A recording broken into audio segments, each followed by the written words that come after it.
So ನೋಡಿ, ನಾವು ಇವತ್ತಿನ ಟಾಪಿಕ್ ಏನಿದೆಪ್ಪ ಅಂದ್ರೆ ನಮ್ಮ ಫಸ್ಟ್ ಟಾಪಿಕ್ ಪ್ಯಾಥಾಲಜಿ ಒಳಗಡೆ ಇದರ ಮೇಲೆ 5 ಮಾರ್ಕ್ಸಿಗೂ ಬರ್ಬೋದು, 3 ಮಾರ್ಕ್ಸಿಗೆ ಬರ್ಬೋದು. ಡಿಫರೆನ್ಷಿಯಲ್ ಕೌಂಟ್, DC ಅಂತ ಶಾರ್ಟ್ ಕಟ್ ಆಗಿ ಹೇಳ್ತೀವಿ. ಇದು ಎದಕ್ಕೆ ಯೂಸ್ ಮಾಡ್ತಾ ಇದೀವಿ ಅಂತಂದ್ರೆ, ಈ ಒಂದು ಡಿಫರೆನ್ಷಿಯಲ್ ಕೌಂಟ್ ನಾವು ಯಾಕೆ ಮಾಡ್ತೀವಿ ಅಂತಂದ್ರೆ, ಈಗ ನೋಡ್ರಿ ಕಾಮನ್ ಆಗಿ ನಮ್ಗೆ ಇನ್ಫೆಕ್ಷನ್ ಆಗಿರ್ತದೆ. ಇನ್ಫೆಕ್ಷನ್ ಆಗಿ ಏಕದಮ್ ಮೈ ಬಿಸಿ ಆಗುದು, ಪದೇ ಪದೇ ನಮ್ಗೆ ಜ್ವರ ಬರುದು. ಆಮೇಲೆ ನಾವೇನ್ ಮಾಡ್ತೀವಪ್ಪ ಅಂದ್ರೆ, ಈಗ 3 ದಿನ 4 ದಿನ ಅದು ಕಂಟಿನ್ಯೂ ಜ್ವರ ಇದ್ದೇ ಬಿಡ್ತಾವ. ಅವಾಗ ಅವ್ರು ಏನ್ ಮಾಡ್ತಾರಪ್ಪ ಅಂದ್ರೆ ಬ್ಲಡ್ ಟೆಸ್ಟ್ ಮಾಡಿಸಿ ಅಂತ ಹೇಳ್ತಾರೆ. ಅದಕ್ಕೆ CBC ಟೆಸ್ಟ್ ಮಾಡಿಸಿ ಅಂತ ಹೇಳ್ತಾರೆ. ಆ CBC ಟೆಸ್ಟ್ ಒಳಗಡೆ ಎಲ್ಲ ಬ್ಲಡ್ ಟೆಸ್ಟ್ ಮಾಡ್ತಾರೆ, including differential count. White blood cell ಒಳಗಡೆ ಏನಾದ್ರು ಮೂನೋಸೈಟ್, ಲಿಂಫೋಸೈಟ್ಸ್ ಗಳು ಅಂತ ಒಂದ್ ಸ್ವಲ್ಪ ಡಾರ್ಕ್ ಮಾಡಿರ್ತಾರೆ. ಅದು ಅಬ್ಸರ್ವ್ ಮಾಡಿ. ಅವಾಗ ಏನ್ಬಿಡ್ತಾರೆ, ಇಲ್ರಿ ಸ್ವಲ್ಪ ಇನ್ಫೆಕ್ಷನ್ ಆಗೈತೆ, ಅದಕ್ಕೆ ಜ್ವರ ನಿಂದ್ರಾಗ್ತದೆ. ಚಿಕ್ಕ ಮಕ್ಕಳಲ್ಲಿ ಜಾಸ್ತಿ 3-4 ದಿವಸದಿಂದ ಕಂಟಿನ್ಯೂ. ಆಕ್ಚುಲಿ ನಮ್ ಜ್ವರ ಇರೋದು 2ರಿಂದ 3 ದಿವಸ ತಡ ಬರ್ತೈತಿ. ಆದ್ರೆ ಜ್ವರ ಕಂಟಿನ್ಯೂ ಇತ್ತಪ್ಪ ಅಂತಂದ್ರೆ ನಮ್ಗೆ ಏನಾಗಿತ್ತಪ್ಪ ಅಂದ್ರೆ ಇನ್ಫೆಕ್ಷನ್ ಆಗೈತಿ. ಏನಾಗಿರ್ಬೋದು, ಟೈಫಾಯ್ಡ್ ಆಗಿರ್ಬೋದ್ರಿ, ವೈರಲ್ ಇನ್ಫೆಕ್ಷನ್ ಆಗಿರ್ಬೋದು, ಬ್ಯಾಕ್ಟೀರಿಯಲ್ ಇನ್ಫೆಕ್ಷನ್ ಆಗಿರ್ಬೋದು. 3ರಿಂದ 4 ದಿನ ಆದ್ರೂ ಕೂಡ ಸ್ಟಾಪ್ ಆಗಲಿಲ್ಲ ಅಂದ್ರೆ ಅವಾಗ ನಾವು ಡಿಫರೆನ್ಷಿಯಲ್ ಕೌಂಟ್ ಅಂದ್ರೆ ವೈಟ್ ಬ್ಲಡ್ ಶೆಲ್ಗಳ ವ್ಯತ್ಯಾಸವನ್ನು ಸ್ಟಡಿ ಮಾಡುವುದು differential count. It is a measure the what white blood cells. Okay, ಒಳಗಡೆ ವೈಟ್ ಬ್ಲಡ್ ಶೆಲ್ಗಳನ್ನ, white blood cell is not only one white blood cell, it is contain different type of components or different type of white cells. ಅವು ನಾವು components ಅಂತ ಕರಿತೀವಿ. ಅವುಗಳನ್ನ ನಾವಿಲ್ಲಿ measurement ಮಾಡುವಂತೀವಿ. ಅದನ್ನ ಇಲ್ಲಿ ಬರ್ತಿದೆ, ಒಂದಷ್ಟು ಪಾಯಿಂಟ್ಗಳನ್ನ ಬರ್ತಿದ್ದೀನಿ. ಒಂದೇದು ಏನು ಹೇಳ್ತಿದ್ದಲ್ಲಿ, ವೈಟ್ ಬ್ಲಡ್ ಶೆಲ್, ನಮ್ಮ ಬ್ಲಡ್ ಒಳಗಡೆ ಇರುವಂತಹ ಈಚ್ ವೈಟ್ ಬ್ಲಡ್ ಶೆಲ್ಗಳನ್ನ ಮೆಜರ್ಮೆಂಟ್ ಮಾಡುವಂತ ವಿಧಾನ ಅಥವಾ ಒಂದು ಪ್ರೋಸೆಸ್. ಎದಕ್ರಿ? Differential count. ಡಿಫರೆನ್ಷಿಯಲ್ ಕೌಂಟ್ ಅಂತ ಹೇಳ. ಓಕೆ, ಎಲ್ಲ ಸೈಲೆಂಟ್ ಆಗ್ಬಿಟ್ಟಿರಲ್ಲ, ನಾವು ವಯಸ್ಸು ಬರ್ಕೊಂಡ್ರೆ ಬಂದ್ಬಿಡ್ತೀವಿ, ಇಡೀ ಜಗತ್ತು ಅಂತ. ಓಕೆ, ಸೊ ಏನಂದ್ರ ಡಿಫರೆನ್ಷಿಯಲ್ ಕೌಂಟ್ ಏನ್ ಮಾಡ್ತೈತಿ ಅಂದ್ರೆ, ನಮ್ಮ ಬ್ಲಡ್ ಅಲ್ಲಿ ಇರುವಂತ ವೈಟ್ ಬ್ಲಡ್ ಶೆಲ್ ಗಳನ್ನ ಮಾತ್ರ ಮೆಜರ್ಮೆಂಟ್ ಮಾಡ್ಕೊಡ್ತೈತಿ. ಯಾಕಂದ್ರೆ ವೈಟ್ ಬ್ಲಡ್ ಶೆಲ್ ಒಂದೇ ವಸ್ತು ಐತ್ರಿ, ನಮ್ಮಲ್ಲಿ ಇನ್ಫೆಕ್ಷನ್ ಏನಾಗೈತಿ, ಇನ್ಫ್ಲಾಮೇಶನ್ ಆಗಿತ್ತು. ಇನ್ಫ್ಲಾಮೇಶನ್ ಅಂದ್ರೆ ಈಗ ಜಾಯಿಂಟ್ ಪೇನ್ ಬಂದಿರ್ತಾ ಗೊತ್ತ್ರಿ, ಅದು ಒಮ್ಮಗಲ ಸಡನ್ ಆಗಿ ನಿಮಗೆ ಪೇನ್ ಆಗ್ತಿರ್ತೈತಿ, ಸಡನ್ ಆಗ್ತದೆ, ತೆಲ್ಲು ಬಂತ. Inflammation, not infection. ತೆಲ್ಲು ಬರುತ್ತೆ ನೋಡ್ರಿ, ಆಮೇಲೆ ಹೋಗ್ಬಿಡ್ತೈತಿ, ಅದು ಇನ್ಫ್ಲಾಮೇಶನ್. ಎಲ್ಲೂ ಸ್ವಲ್ಪ ಜಾಯಿಂಟ್ ನೋವಿದಂಗ ಆಗ್ತಿರ್ತೈತಿ, ಹತ್ತು ಬರ್ದಿರ್ಬೇಕು, ಮಕ್ಕಳು ಜಾಯಿಂಟ್ ಇದಂಗ ಆಗೈತಿ, ಇನ್ಫ್ಲಾಮೇಶನ್. ಅದನ್ನ ನಾವು ಏನೋ ಅದಕ್ಕೆ ರಿಯಾಕ್ಟ್ ಮಾಡುದು, ಅದಕ್ಕೆ ರಿಯಾಕ್ಟ್ ಮಾಡುದು ವೈಟ್ ಬ್ಲಡ್ ಶೆಲ್. ನಮ್ಮ ವೈರಲ್ ಜೊತೆಗೆ ಬ್ಯಾಕ್ಟೀರಿಯಾ ಜೊತೆಗೆ ರಿಯಾಕ್ಟ್ ಮಾಡುದು ವೈಟ್ ಬ್ಲಡ್ ಶೆಲ್. ಇವು ಜಾಸ್ತಿನೂ ಆಯ್ತು ಅಂದ್ರೆ ನಮಗೆ ಇನ್ಫೆಕ್ಷನ್ ಆಗೈತಿ ಅರ್ಥ. ಇದು ಯಾವಾಗ ಆಕತ್ರಿ, ನಮ್ಮಲ್ಲಿ ಏನಾದ್ರು ಅಬ್ನಾರ್ಮಲಿಟೀಸ್ ಐಡೆಂಟಿಫೈ ಆದಾಗ ವೈಟ್ ಬ್ಲಡ್ ಶೆಲ್ಗಳು ಅದನ್ನ ಕಿಲ್ ಮಾಡ್ಲಿಕ್ಕೆ ಜಾಸ್ತಿ ಇರಲಿದೆ. ಅದಕ್ಕೆ ನಮ್ಮಲ್ಲಿ ಈ ಚಿಕ್ಕ ಮಕ್ಕಳು ನೋಡ್ರಿ, ಇಮ್ಯೂನ್ ಸಿಸ್ಟಮ್ ತುಂಬಾ ವೀಕ್ ಇರ್ತದೆ, ಅವರಲ್ಲಿ ವೈಟ್ ಬ್ಲಡ್ ಶೆಲ್ಗಳು ಜಾಸ್ತಿ ಆಗ್ಬಿಡ್ತಾವೆ. ಅದು ಜ್ವರ ಸ್ಟಾಪ್ ಆಗೋದಿಲ್ಲ. ಅವರಲ್ಲಿ ಜ್ವರ ಬಹಳ ಕಂಟಿನ್ಯೂ ಬರಂತಪ್ಪ ಅಂದ್ರೆ ಅವರಲ್ಲಿ ಇನ್ಫೆಕ್ಷನ್ ಆಗೈತಿ ಕನ್ಫರ್ಮ್. ನಮ್ಮಲ್ಲಿ ಜ್ವರ ಜಾಸ್ತಿ ಬರಂತಂದ್ರೆ ಇನ್ಫೆಕ್ಷನ್ ಆಗೈತಿ ಕನ್ಫರ್ಮ್. ಯಾಕಂದ್ರೆ ಅದನ್ನ ನಾವು ಡಿಫರೆನ್ಷಿಯಲ್ ಕೌಂಟ್ ಮಾಡಿಸಿ ನೋಡಿಸಿದಾಗ, ಈ ಡಿಫರೆನ್ಷಿಯಲ್ ಕೌಂಟ್ ಅಂತ ಸಪರೇಟ್ ಮಾಡೋದಿಲ್ರಿ, CBC ಒಳಗಡೆ ಮಾಡ್ಕೊಡ್ತಾರೆ. ಓಕೆ, ಸೊ ಇಲ್ಲಿ ಇದು ಒಂದೇ ಪಾಯಿಂಟ್ ಹೇಳ್ತಾ ಇದೆ ನಮಗೆ. ಈ ಡಿಫರೆನ್ಷಿಯಲ್ ಕೌಂಟ್ ಅಂದ್ರೆ ಏನು? It is a measure the each white blood cell in the blood. Okay, ಆಮೇಲೆ ಇದು ಎದಕ್ಕೆ ಯೂಸ್ ಮಾಡ್ತೀವಪ್ಪ, ಇದು ಏನಪ್ಪ ಅಂದ್ರೆ, ಇದು ಎದಕ್ಕೆ ಹೇಳ್ತೈತಿ ಇದು?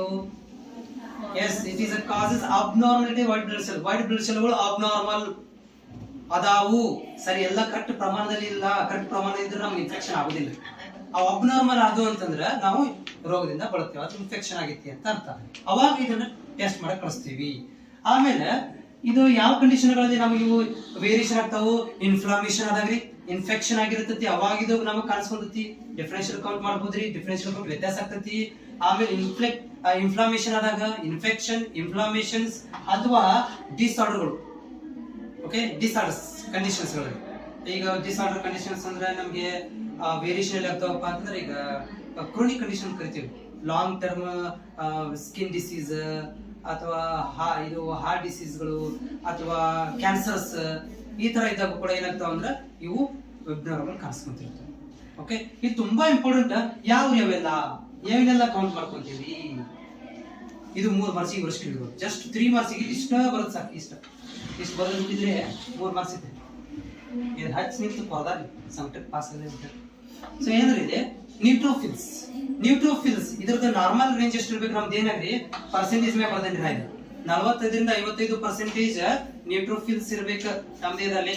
ನೀವು ಯಾರಾದ್ರೂ ನೀವು CBC ಟೆಸ್ಟ್ ಮಾಡಿಸಿರುವಂತ ಬೇಕಾದ್ರೆ ಮಾಡಿಸ್ಬೋದು ನಾರ್ಮಲ್ ಆಗಿ. 100 ರೂಪಾಯಿ ಕೊಟ್ಟು ಅಥವಾ 80 ರೂಪಾಯಿ ಕೊಟ್ಟು CBC ಟೆಸ್ಟ್ ಅನ್ನ ಸೀರಿಯಸ್ ಮೇಲೆ ಇದನ್ನು ಕೂಡ ಕೊಡ್ತಾರೆ.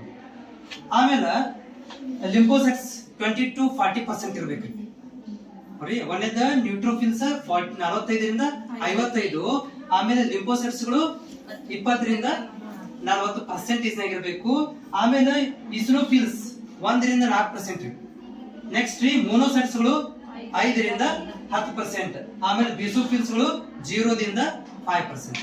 ಇವುಗಳು ಟೆಕ್ಸ್ಟ್ ಬುಕ್ ಅಲ್ಲಿ ಇರ್ಬೋದು ಮತ್ತು ಗೂಗಲ್ ದಲ್ಲಿ 1% ವೇರಿಯೇಷನ್ ಅದಾವ. ಯಾಕಂದ್ರೆ ನಾವು ಇದರಲ್ಲಿ ಓದ್ತೀವಿ, ಮುಂದ್ ಫೀಚರ್ನಾಗ ವೇರಿಯೇಷನ್ ಮಾಡ್ಕೋಬಹುದು. ಪರ್ಫೆಕ್ಟ್ ಅಂತಿಲ್ಲ ನಮ್ದು, ಹೌದ್ರಿ. ಲ್ಯಾಬ್ ಎಲ್ಲ ಫಿಕ್ಸ್ ಇರೋದಿಲ್ಲ, ಸ್ವಲ್ಪ ವೇರಿಯೇಷನ್ ಆಗ್ತಾವ. ಸೊ ಇಲ್ಲಿ 0.5 ದಿಂದ 1% ಇವು ಇರಬೇಕು. ಇವು ಯಾವಾಗ ಚೇಂಜ್ ಆಕ್ಕಾವ್ರಿ? ಇವು ಏನಾಗ್ತತ್ರಿ? ಇದೇನಾದ್ರೂ ಬದಲಾವಣೆ ಆಗ್ಬೇಕಂದ್ರ increase in the neutrophils. Increase ಯಾವಾಗ ಆಕತಿ? ಬ್ಯಾಕ್ಟೀರಿಯಾ ಇನ್ಫೆಕ್ಷನ್ ಆಗಿರ್ಬೇಕು, ಅವಾಗ ಇದು ಬಾಡಿ ಒಳಗಡೆ ಇನ್ಕ್ರೀಸ್ ಆಗ್ತತಿ. ಅದನ್ನ ಇವು ಜಾಸ್ತಿ ಆದ್ರೆ ರೋಗ ಬರೋದಿಲ್ಲ, ಕಡಿಮೆ ಆದ್ರೂ ಕೂಡ ಇಮ್ಯುನಿಟಿ ಲಾಸ್ ಆಗ್ತೈತಿ. ಜಾಸ್ತಿ ಆದ್ರೆ ಜ್ವರ ನಿಂದ್ರಂಗಿಲ್ಲ. ಇನ್ಕ್ರೀಸ್ ಆಗ್ತೀವಿ, ಜಾಸ್ತಿ ಇನ್ಕ್ರೀಸ್ ಜಾಸ್ತಿ ಇರ್ತಾವ. ಕಡಿಮೆ ಆದ್ರೂ ಕೂಡ ನಮ್ದು ಬ್ಲಡ್ ಪ್ರಾಬ್ಲಮ್ ಆಗೈತಿ, ಬ್ಲಡ್ ಡಿಸಾರ್ಡರ್ ಅಂತ ಕರಿತೀವಿ. ಇನ್ಕ್ರೀಸ್ ಆದ್ರೆ ಬ್ಯಾಕ್ಟೀರಿಯಲ್ ಇನ್ಫೆಕ್ಷನ್ ಆಗಿರ್ಬೋದು ಅಥವಾ ಸ್ಟ್ರೆಸ್ ರೀ, ಟೆನ್ಷನ್ ಆಗಿರ್ತೈತಿ. ಹೌದಾ, ನೆಟ್ ಪ್ಯಾಕ್ ಖಾಲಿ ಆಗೈತಿ, ರೀಲ್ಸ್ ತಿಕ್ಕಾಗ ಹೋಗಿದಿಲ್ಲ, ಟೆನ್ಷನ್ ಸ್ಟ್ರೆಸ್ ಆಗ್ತೈತಿ. ಬಾಳ್ ಸ್ಟ್ರೆಸ್ ಮಾಡ್ಕೊತಿರ್ತೀರಿ, ಅವಾಗ ಜ್ವರ ಬರ್ತೈತಿ. ಸ್ಟ್ರೆಸ್ ಮಾಡ್ಕೊಂಡಿರ್ತೀವಿ, ಬಾಳ ತುಂಬಾ ಸ್ಟ್ರೆಸ್ ಮಾಡ್ಕೊಂಡ್ಬಿಡ್ತೀವಿ, ಅವಾಗ ಸ್ಟ್ರೆಸ್ಗೆ ಕಾರಣ ಆಗ್ತೈತಿ ಈ ಏನಪ್ಪಾ ಅಂದ್ರೆ ನ್ಯೂಟ್ರೋಫಿಲ್ಸ್ ಕಡಿಮೆ. ಎಲ್ಲಾರ್ದು ಎಂಗೇಜ್ಮೆಂಟ್ ಆಗಿದ್ದು ನಂದಾಗಿಲ್ಲ, ಅವನ್ ಆಗ್ಬಿಡ್ಬೋದು. ಹೇಳಕ್ ಸ್ಟ್ರೆಸ್ ಮಾಡ್ಕೊಂಡ್ಬಿಡ್ತೀರಿ. ನೋಡಕ್ ಈಗ ಹಿಡಿದಿದ್ದು ಎಂಗೇಜ್ಮೆಂಟ್ ಮಾಡಿದ್ರೆ ನಂದು ಯಾವಾಗತ್ತೇನೋ ಬಾಯಿ ನೀರು ಬರಂತ ಹಂಗಂತ. ಲಿಂಫೋಸೈಟ್ಸ್, ಈ ಲಿಂಫೋಸೈಟ್ಸ್ ಗಳು ಇನ್ಕ್ರೀಸ್ ಆದ್ರೆ ಏನಾಕತ್ರಿ? ಯಾವಾಗ ಆಕತ್ರಿ ಲಿಂಫೋಸೈಟ್ಸ್ ಇನ್ಕ್ರೀಸ್? ನೀವು ಯಾವ್ದಾರು ಚಾರ್ಟ್ ನೋಡ್ರಿ, ಇದನ್ನ ರೆಡ್ ಮಾಡಿ ತಿಳ್ಕೊಂಡ್ಬಿಡ್ರಿ, ಅವರಲ್ಲಿ ವೈರಲ್ ಇನ್ಫೆಕ್ಷನ್ ಆಗಿತ್ತು. ನೀವು ಪ್ರಿಂಟ್ ನಾಳೆ ಡ್ಯೂಟಿಗೆ ಹೋಗ್ಬೇಕಾದ್ರೆ ಇವೆಲ್ಲ ಬರ್ತಾವ, ಅವಾಗ ಡಾರ್ಕ್ ಮಾಡಿ ಕೊಡ್ತಾರೆ ನಿಮ್ಗೆ ಟೆಕ್ನಿಷಿಯನ್ಸ್. ಡಾರ್ಕ್ ವೈರಲ್ ಇನ್ಫೆಕ್ಷನ್ ಆಗೈತಿ ಮಗು, ಯಾವ್ದೋ ರಿಪೋರ್ಟಿ ವೈರಲ್ ಇನ್ಫೆಕ್ಷನ್ ಆಗೈತಿ, ಅಥವಾ ಅವ್ರಿಗೆ ಬೈ ಇನ್ಫ್ಲಾಮೇಷನ್ ಆಗೈತಿ, ಎಲ್ಲೋ ಜಾಯಿಂಟ್ ಪೇನು ಅಥವಾ ನೋನು, ಬಟ್ ಅವ್ರಿಗೇನೋ ಬಾಡಿ ಒಳಗಡೆ ಏನಾಗೈತಿಪ್ಪ ಅಂದ್ರೆ ಇನ್ಫ್ಲಾಮೇಷನ್ಸ್, ರೆಡ್ನೆಸ್ ಆಗೈತಿ, ಜಾಯಿಂಟ್ ಪೇನು ಆಗೈತಿ, ಅದಕ್ಕೆ ಇನ್ಫ್ಲಾಮೇಷನ್ ಅಂತ ಕರಿತೀವಿ. ಓಕೆ. ಆಮೇಲೆ ಮೋನೋಸೈಟ್ಸ್, ಇದು eosinophils, allergic reaction, parasitic infections, parasites ಜಂತುಳ, ಪ್ಯಾರಾಸೈಟಿಕ್ ಇನ್ಫೆಕ್ಷನ್ಸ್ ಆ ಥರ ಆಗಿರ್ತಾವು. ಅಥವಾ ಇವು ಅಲರ್ಜಿಕ್ ರಿಯಾಕ್ಷನ್ಸ್, ಇವು ಗುಳ್ಳು ಹೇಳುದು, ಆಮೇಲೆ ರೆಡ್ನೆಸ್ ಇರುತ್ತೆ, ಮೈಯೆಲ್ಲ ಕೆಂಪಾಗಿರ್ತೈತಿ. ಅವಾಗ ಲಿಂಫೋಸೈಟ್ಸ್ಗಳು ರಿಯಾಕ್ಟ್ ಮಾಡಿರ್ತಾವೆ. ಗುಳಿಗೆ ಜಾಸ್ತಿ ಇರ್ತೈತಿ, ಡೋಸ್ ಜಾಸ್ತಿ ಇರ್ತೈತಿ, ಅವಾಗ ಅಲರ್ಜಿ ರಿಯಾಕ್ಷನ್ ಆಗಿರ್ತೈತಿ. Dust allergy, okay, skin allergy, beauty parlour allergy, ಈ ತರ ಆಗಿರ್ತಾವಲ್ರಿ. ಅವಾಗ ಇಸ್ನೋಫಿಲ್ಸ್ಗಳು ಏನ್ ಮಾಡ್ಯಾವ? ಇನ್ಕ್ರೀಸ್ ಆಗೈತಿ, ಹಂಗಾಗೈತಿ. ಮೋನೋಸೈಟ್ಸ್, ಕ್ರೋನಿಕ್ ಇನ್ಫೆಕ್ಷನ್ಸ್, ಇವು ಈ ಕ್ರೋನಿಕ್ ಒಳಗಡೆ ಬರುವಂತವ್ ಎಂತವಪ್ಪ ಅಂತಂದ್ರೆ long term disease, long term infections. Long term ಇರ್ತಾರೆ ನೋಡ್ರಿ, ಇನ್ಫೆಕ್ಷನ್ ಗುಳಿಗೆ ತಗೊಂತಿರ್ತಾರೆ. ಇನ್ಫೆಕ್ಷನ್ ಲಾಂಗ್ ಟರ್ಮ್ ಇರಬೇಕು ಅಂತ ಕಂಡೀಷನ್ಸ್ ರೀ. ಉದಾಹರಣೆಗೆ ಇವ್ರಿಗೆ ಲಾಂಗ್ ಟರ್ಮ್ ಇನ್ಫೆಕ್ಷನ್ ಅಂತಂದ್ರೆ ನಾವು ಇದರಲ್ಲಿ ಹೇಳೋದು ಜಾಸ್ತಿ ಕ್ರೋನಿಕ್ ತಗೊಂಡಿರಪ್ಪ ಅಂದ್ರೆ ಫ್ಯಾಟಿ ಲಿವರ್ ಕ್ರೋನಿಕ್ ಡಿಸೀಸ್ ಅಂತ ಕರಿತೀವಿ.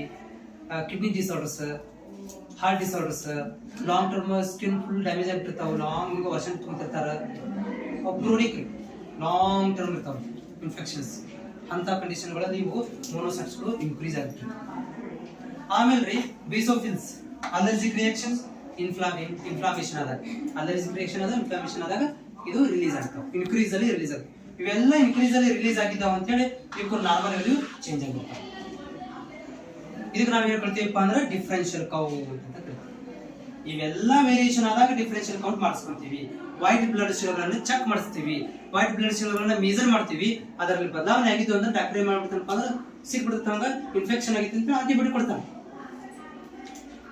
ಪರ್ಫೆಕ್ಟ್ಲಿ ಇದು ಗೊತ್ತಾದ. ಅಥವಾ ಯಾರಿಗೋ ನಿಮ್ಗೆ ಕೂಡ ಈಗ ನಿಮ್ಗೆ ನೆಗಡಿ ಕೆಮ್ಮು ಜ್ವರ ಬಂದು ಮಾಡಿಸ್ಬಿಡಿ, ಇದ್ರಲ್ಲಿ ವೇರಿಯೇಷನ್ ಆಗಿರ್ತದೆ, ಆಗ್ಲೇಬೇಕು. ಯಾಕಂದ್ರೆ ನೀವು ರೆಸ್ಪಾನ್ಸ್ ಮಾಡಲಿಲ್ಲ ಅಂತಂದ್ರೆ ನಮಗೆ ಜ್ವರ ಬರೋಂಗಿಲ್ಲ. ಇದು ರೆಸ್ಪಾನ್ಸ್ ಮಾಡಿದ್ದೆ ಅಂದ್ರೆ ರೆಸ್ಪಾನ್ಸ್ ಅಂದ್ರೆ ಒಂದು ಡೌನರ್ ಆಗಿರ್ಬೇಕು, ಒಂದು ಜಾಸ್ತಿ ಇರಬೇಕು, ಅವಾಗ ನಮಗೆ ಡಿಸೀಸ್ ಬರೋದು. Okay, this is about differential count. ಏನೋ ಡೌಟ್ ಇದ್ರೆ ಕೇಳಿ.